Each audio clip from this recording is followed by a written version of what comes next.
Major issues in the Indian education system. Education is one of the important topics in the polity section of the UPSC syllabus. It is important also from a social issue point of view for the civil services exam. This particular article talks about education in India, its issues and challenges. Current issues in education in India. The major issues and challenges of the education sector and the concerned issues has been dealt under the following subheads: 1. Expenditure on education. 2. Gross enrollment pattern. 3. Capacity utilization. 4. Infrastructure facilities. 5. PPP model. 6. Student-teacher ratio. 7. Accreditation and branding, quality standards. 8. Students studying abroad. A brief description of the above has been laid down in the forthcoming paragraphs. 1.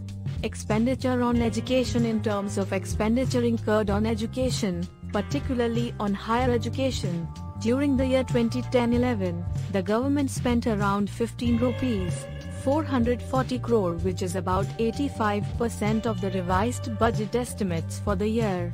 The recent 66th round of NSSO survey reveals that between 1999 and 2009, spending on education in general jumped by 378% in rural areas and 345% in urban areas of the country.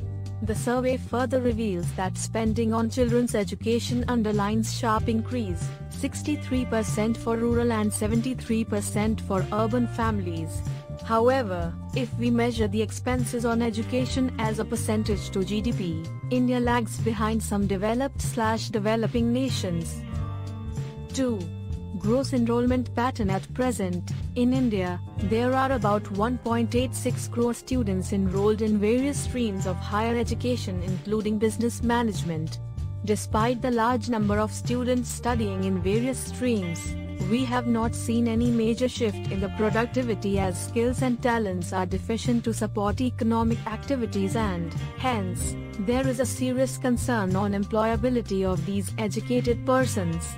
The gross enrollment ratio, GER, for higher education in India was 12% in 2010.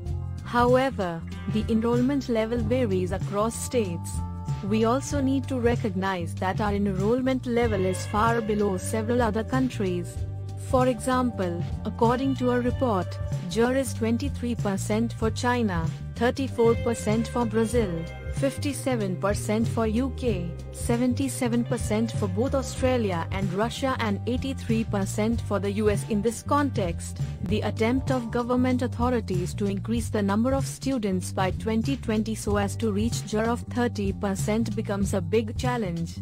No doubt, the launch of new institutes like JRE School of Management can play a catalyst role in addressing the challenge of increasing GER in India.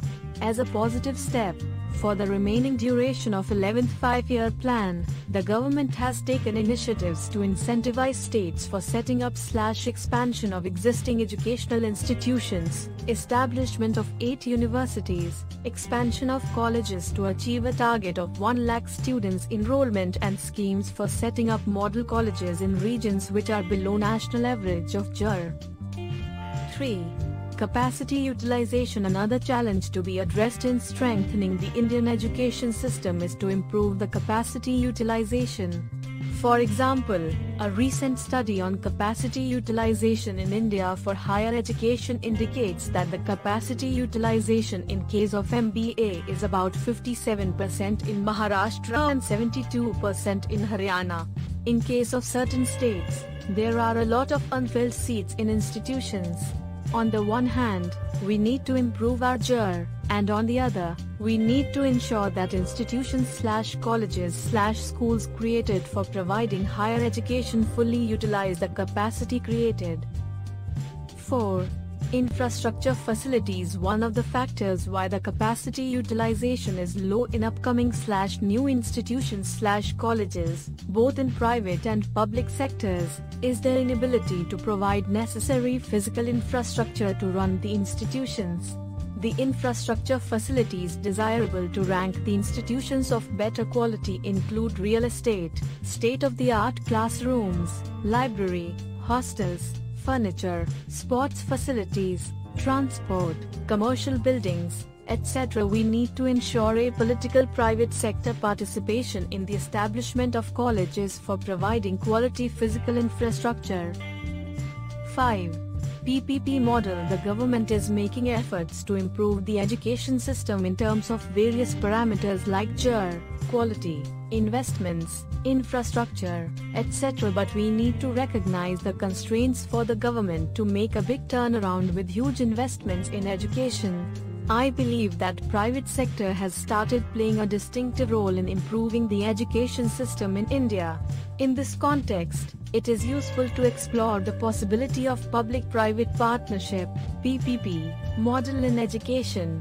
This is not only going to reduce the burden of the government in incurring high cost of providing basic infrastructure facilities but also lead to construction of state-of-the-art buildings, labs, libraries, hostels etc. Besides, the collaborative efforts between universities/colleges and corporates would help in organizing joint research and development, students getting exposure to industrial activities in terms of internships, corporate training during vacations and issuing of certificates by corporates for attending internships/training etc. and, thus, facilitating in image building and branding of institutions and making the students more job-worthy.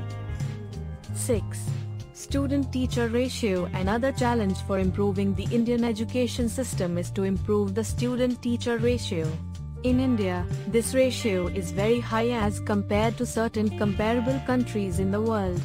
For example, while in developed countries this ratio stands at 11.4, in case of India, it is as high as 22.0. It is even low in CIS, 10.9, Western Asia, 15.3, and Latin America, 16.6. This brings the necessity to recruit quality teachers and strengthen the teachers required to handle classes. I also feel that like in developed countries where students are given part-time teaching assignments, we can also explore such possibilities in technical/higher education to handle lower-level classes. It is also expected to help the students in meeting their education expenses partially. 7. Accreditation and branding. Quality standards. In order to improve the skills and talent of our large populace, there is a need for raising the quality and standards of our education system. It is well known that many of our professionals, engineers/doctors/management professionals, remain unemployed despite lot of opportunities being open in the globalized world. One of the major factors is the lack of quality education resulting in qualified but not employable category. We need to introduce/activate the mechanism for rating and ranking universities/colleges. At present, there is no compulsion for institutions/colleges to get accreditation in India.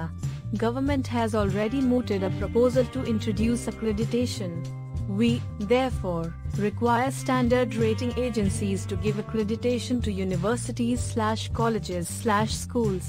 In a recent ranking of business schools by Financial Times at global level, in the top 15, only 2 of the Indian premier business schools appeared at rank number 11 and 13 for the year 2011. Most of the top-ranking business schools were from the US in this ranking.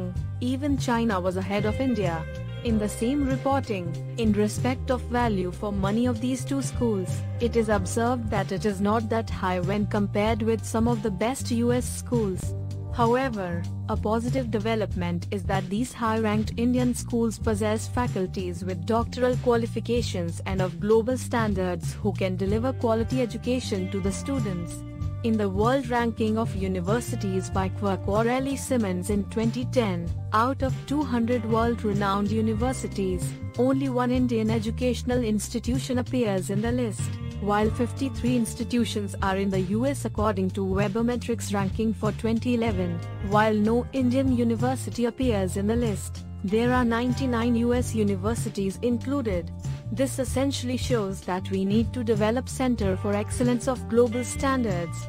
Given the increasing role of private sector in the recent years in the development of higher education standards, we need more such institutions that meet certain global rating standards to come up in those areas where low JET prevails. I understand that the JRE School of Management has been established in collaboration with the largest private education group in Asia Pacific and, hence, striving for quality education of global standards would be its principal aim. 8. Students studying abroad. As mentioned in the beginning, India has the largest number of higher education institutions. Despite that, we find the number of students interested in pursuing higher studies abroad is on the rise. In the year 2006, according to a Wikipedia report, 1.23 lakh students opted for higher education abroad, of which about 76,000 chose the US as their destination, followed by UK, Canada and Australia. However, in 2010-11, about 1.03 lakh students got admission to study in the US. In regard to Australia also, the number is on the rise. During 2004 to 2009, the number of students joining different courses rose from 30,000 to 97,000. Likewise, in the other sought-after destination of UK for higher education, students studying abroad doubled between 1999 and 2009. In 2009, about 19,205 students were studying in UK. Various factors encourage Indian students to seek admission abroad by taking loans from financial institutions including A. Quality of education, B. Increasing prosperity and aspirations, and C. Social prestige and also exposure and experiences gained. We have to recognize these shortcomings while building our educational institutions for reversal of trend. A note on Pratham. Pratham is the largest non-governmental organization working to provide quality education to the underprivileged children of India. Pratham was established in 1994 to provide education to the children in the slums of Mumbai city. Since then, the organization has grown both in scope and geographical coverage. Today it reaches out to millions of children living both in rural and urban areas through a range of interventions. The Pratham team comprises of educationists, development professionals, media personnel, corporates, workers, activists, PhDs, MBAs, CAs, civil servants, bankers, corporate professionals, consultants, who all bring their experiences and perspectives to the organization and are unified by the common vision of improving the future of our children.